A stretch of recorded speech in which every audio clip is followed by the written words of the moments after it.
మీకు బాగా memorable incident Chiranjeevi గారితో మర్చిపోలేని సంఘటన అంటే ఏం చెప్తారు? కొండవీటి దొంగలో మా షూటింగ్ స్పాట్ మొత్తమునండి. మ్మ్. అండ్ ఆయన నాకు చెప్పింది అప్పుడే నన్ను పిలిచి పెంటాస్టిక్ దివ్య నువ్వు మంచి ఆర్టిస్ట్ అవుతావు అని చెప్పని. తర్వాత ఎయిర్పోర్ట్లో ఆయన చెప్పింది అనమాట, ఓకే. నీకేంటమ్మా నువ్వు హిట్ చిత్రాలు కదా నాయకివి అని చెప్పని. లేదు సార్ నేను మీతో చేయాలి సార్, వర్క్ చేయాలి సార్ అని చెప్పని నేను Yeah. రిక్వెస్ట్ చేసినప్పుడు చాలా తక్కువ అండి ఆయనతో. ఎందుకంటే నేను ఆయనతో వర్క్ చేసి ఉండంటే ఆ అనుబంధం వేరు. అవును. బట్ మనతో ఉన్న ఇప్పటికీ కూడాను ఈ సోషల్ మీడియా ద్వారా ప్రతిదీ ఆయన మనం అబ్జర్వ్ చేస్తున్నాం. పాలిటిక్స్లో ఉన్నా కూడా ఆయన సున్నిత స్వభావానికి అటువంటి గబ్బు రొచ్చులో ఇమడలేకపోయినా వాగేవాళ్ళు 100 వాగుతారు, ఈయన పార్టీ పెట్టారు లేదు అని. ఎందుకంటే ప్రజలకి చేరువవ్వాలని వచ్చే ఆశతో రావచ్చు, అవును. కానీ అక్కడున్న ఇన్సిడెంట్స్ని జీర్ణం చేసుకుని వాళ్ళు దానికి అనునయంగా. జనరల్గా ఆర్టిస్ట్ లైఫ్ ఏంటంటే సున్నితంగా ఉంటారు, వాళ్ళు సున్నిత మనస్కులు కాబట్టి ఏ క్యారెక్టర్లైనా ఇమిడిపోయి చేసుకోగలరు దాన్ని. సో అయినప్పటికీ కూడా ఆయన చేయలేని ఆశలన్నీ తమ్ముడు చేశారు చూసారా. అండ్ ఈరోజు పవన్ కళ్యాణ్ గారు మరి ఒక మెగాస్టార్ తమ్ముడుగా ఉండి నేను డెఫినెట్గా అనుకుంటారు తన అన్న ఆశయం చేర్చడానికే ఆయన ఈరోజు జనసేనానిలో ఒక డిప్యూటీ సీఎంగా ఉన్నారు అని అంటే. అది కూడా డిప్యూటీ సీఎం అయిన తర్వాత, ప్రమాణ స్వీకారం తర్వాత కూడా గెలిచిన తర్వాత వెంటనే మెగాస్టార్ గారి దగ్గరికి వెళ్ళి అన్నయ్యని హక్ చేసుకొని ఆ మూమెంట్ చూసినప్పుడు మీకు ఏమనిపించింది? నేను యాక్చువల్లీ ఆయన ప్రమాణ స్వీకారం అంతా చేస్తాను. నేను అప్పుడు టీడీపీలోంచి బయటకు వచ్చాను. చాలా మంది పవన్ కళ్యాణ్ గారు అభిమానులు మీరు జనసేనకు వచ్చేసేయండి, ఎవరు ప్రాపర్ వాయిస్ లేదంటే తప్పకుండానండి అని. కానీ కూటమిలో కలుస్తారా అని అప్పుడు మనకు అనుకోలేదు. అప్పుడు నేను అబ్జర్వ్ చేసింది ఏంటంటే పవన్ కళ్యాణ్ గారు కూడా అక్కడ అందరూ వివిఐపీస్ మొత్తం ఉన్నారు. రజనీకాంత్ గారు ఉన్నారు, తర్వాత మెయిన్ పీపుల్ అంతా ఉన్నారు, మోడీ గారు, అందరికీ ఆయన అందరినీ విష్ చేస్తూ వాళ్ళ అన్నయ్యకి విష్ చేయకుండా క్రాస్ అయిపోయి వెళ్ళిపోయి అందరిని విష్ చేసి వచ్చి అన్నకి తక్కువ నమస్కారం పెట్టుకున్నారు కాళ్ళకి. చిరంజీవి గారు కూడా అలా చూస్తున్నారు అనమాట. అందరికీ హాయ్ హాయ్ చెప్పి ఒక తండ్రికి ఇచ్చే స్థానం తన అన్నకి ఇచ్చి కాళ్ళకి దండం పెట్టుకుని హగ్ చేసుకున్నారు చూసారా. అక్కడే తెలిసిపోతుంది నీ ఆశయం నువ్వు చేయలేకపోయినా నీ తనకాలు నేను ఉండి చేశానన్నా అని. అలానే ఆ కుటుంబంలో ఎన్ని ప్రాబ్లమ్స్ లేని వాళ్ళు ఎవరండి ఈ రోజుల్లో. ప్రతి కుటుంబంలో దోశ వేస్తారు, ఎవరి ఇంట్లో దోశ వేసినా కూడా హోల్ లేని దోశ రాదుగా. సో అందరి ఇళ్లలో కూడా ఎటువంటి ప్రాబ్లమ్స్ ఉన్నా కూడాను ఆ కుటుంబంలో ఉన్న ఐక్యత, వాళ్ళు రామ్ చరణ్ గారికి పవన్ కళ్యాణ్ గారు తీసుకునేటువంటి కేర్, అలానే నిహారిక గారి విషయంలో చిన్న వివాహ జీవితంలో ఉన్నా కూడా పిల్లల్ని ఆయన సపోర్ట్ చేసే విధానం నాగబాబు గారు. సో అవన్నీ కూడాను ఈ పబ్లిక్ ఊరికనే ఏదో ఆర్టిస్ట్ అంటే కాగితాలు చించేయటము, మెగాస్టార్ అంటే లేకపోతే అల్లరి చిల్లరగా ఉంటాం కాదండి. ఒక హీరోని రియల్గా మనం ఇష్టపడ్డామంటే వాళ్ళల్లో ఉన్నటువంటి ఆ యూనిటీని అదంతా ఈరోజు రాష్ట్రాలు అందరూ వాళ్ళకి ప్రపంచవ్యాప్తంగా అభిమానులు ఉన్నారు, నేషనల్గా ఇంటర్నేషనల్ విధంగా ఉన్నారు. కాబట్టి మన జీవితంలో కూడా అటువంటి సమస్యలు రాకుండా మనకు ఉండవు. సో మన రోల్ మోడల్గా వాళ్ళు ఉంటున్నప్పుడు వాటిని కూడా మనం తీసుకున్నప్పుడు ఆ కలేజా ధైర్యం వస్తుంది. సో దట్ బాండేజ్ ఈజ్ నాకు చాలా, మీరు కావాలంటే చూడండి ఆయన ప్రమాణ స్వీకారం అప్పుడు స్టేజ్ మీద పవన్ కళ్యాణ్ గారు ఇలా అనుకుంటా వెళ్ళిపోయాడు. అన్నయ్యని పట్టించుకోలేదు. అందరూ అనుకుంటారు ఏంటి మెగాస్టార్ గారికి ఈయన ఏంటి ఏమీ చెప్పకుండా. పక్కన రజనీకాంత్ గారు అందరినీ కలిసి వచ్చి అన్నయ్యకి కాళ్ళకి దండం పెట్టుకుని హగ్ చేసుకున్నారు చూసారా. అది అన్న తమ్ముళ్ళు కాదు, ఒక తల్లి బిడ్డల హగ్గింగ్ ఎలా ఉంటది అంత ప్రేమ కూడా ఆయనకి అంకితం చేసిన, డెడికేట్ చేసిన. అది ఆ హగ్గింగ్ లో గానీ ఆయనకి అంతమందికి ఇచ్చిన విలువ సెకండ్ ఇచ్చుకుంటూ వచ్చి తన అన్నకు మాత్రం కాళ్ళకి దండం పెట్టుకుని హగ్ ఇచ్చారు చూసారా. అది ఆయన ఇది నువ్వు నా జీవితం మొత్తం నువ్వు నాకు ఇచ్చినదే, ఈ రోజు నాకున్నదంతా ఆయన కష్టమే కదండి. ఈరోజు బన్నీ బాబు ఉన్నా, అల్లు రామలింగయ్య గారు ఉన్నారు, అండ్ వాళ్ళది ఒక బ్యానరు, ఒక సంస్థ ఉన్నది. కానీ ఈరోజు ఉన్నారని అంటే ఇదంతా స్టిల్ ఇప్పటికి ఉన్నట్టు యంగ్ నిహారిక గారు కానీ వాళ్ళ అక్క పిల్లలు కానీ అందరూ ఉన్నారంటే ఆ ఒక్క వ్యక్తి యొక్క కష్టం, ఆయన సిన్సియారిటీ, ఆయన డెడికేట్ మైండ్, ఆ ట్రెండ్ని జనరేషన్, సినిమా ఇండస్ట్రీ యొక్క జనరేషన్ని మార్చేసిన ఘనత మెగాస్టార్ గారు. మేము చిరంజీవి గారిని చూసి లేదా మెగా ఫ్యామిలీని చూసి ఇప్పుడున్న యూత్ కావచ్చు, కమింగ్ ఆర్టిస్టులు కావచ్చు, ఏం నేర్చుకోవాలంటారు? బిగ్గెస్ట్ ఇన్స్పిరేషన్ అంటే ఏం చెప్తారు? ఇన్స్పిరేషన్ అంటే ఎంత ఎదిగినా ఒదిగి ఉండేదానికి సాదృశ్యం మెగా ఫ్యామిలీ అండి. నిజంగా వాళ్ళకి దేవుడిచ్చిన దాన్ని బట్టి వాళ్ళ ఉన్న మెగా ఫ్యాన్స్ వీళ్ళు ఒక్క కనుసైగ అలా అంటే చాలు పొలిటికల్గా విమర్శించే వాళ్ళని ఎముకల్లో సున్నం లేకుండా చేయగలరు. ఆయన విమర్శించేవాళ్ళు కానీ ఈవెన్ రోజా కూడాను ఒకప్పుడు క్యారెక్టర్ల కోసం ఆయన దగ్గర దండాలు పెట్టుకొని నువ్వు ఎలా ఏ స్థితిలోంచి వచ్చావో జబర్దస్త్ షోలో మాట్లాడచ్చు, మేము కాదు అంటలేదు. ఏకవచనంతో వాళ్ళ కుటుంబాలను మాట్లాడటం. చాలామంది ఈరోజు పొలిటికల్ యొక్క అహంకారము ప్రభుత్వం అండ ఉన్నదని దాన్ని చూసుకున్నా కూడా ఈవెన్ ఎస్పెషలీ పోసాని కృష్ణమురళి ఆయన ఏ స్థితి నుంచి వచ్చాడో అందరికీ తెలుసండి.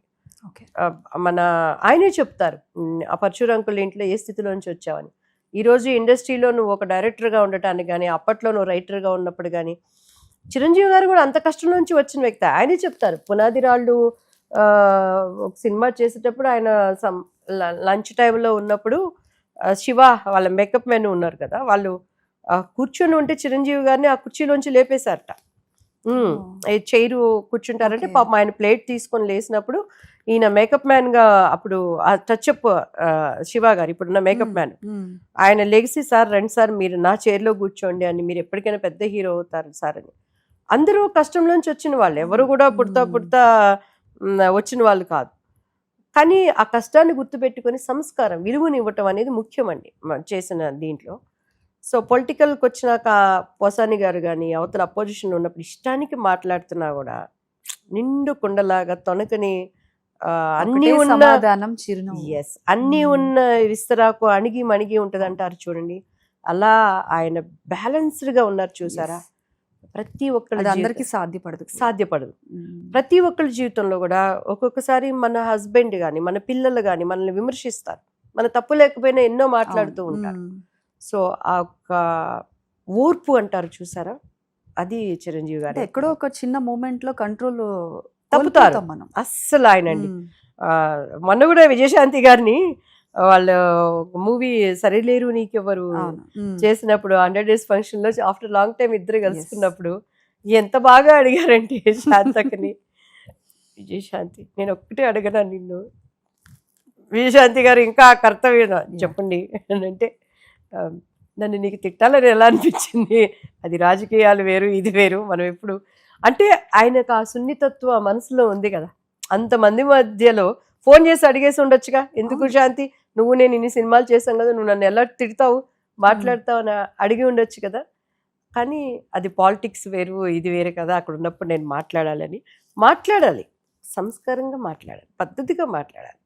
అంతేగాని ఏకవచనంతో మాట్లాడటము అనేది నాకు బాధ అనిపిస్తుంది. ఎవరైనా కానీ ఇప్పుడు చంద్రబాబు నాయుడు గారి గురించి మాట్లాడతారు, చంద్రబాబు నాయుడు గారు ఆయన ఎన్ని సంవత్సరాలు ముఖ్యమంత్రి అండి, మర్యాద ఇచ్చి మాట్లాడండి. ఏకవచనంతో మాట్లాడటానికి వాళ్ళ కాళ్ళు గోటికి కూడా సమానం కాదు. మీరు కూడా ఏ రోజు టీడీపీ నుంచి బయటకు వచ్చిన తర్వాత ఒక్క మాట కూడా చంద్రబాబు నాయుడు గారి గురించి మీరు ఏ రోజు మాట్లాడారు? అసలు నేను టీడీపీలో ఉండి కూడా నేను అనలేదండి. నేను బయటికి రావడానికి కారణం చంద్రబాబు నాయుడు గారు అండ్ లోకేష్ గారు అస్సలు కాదు.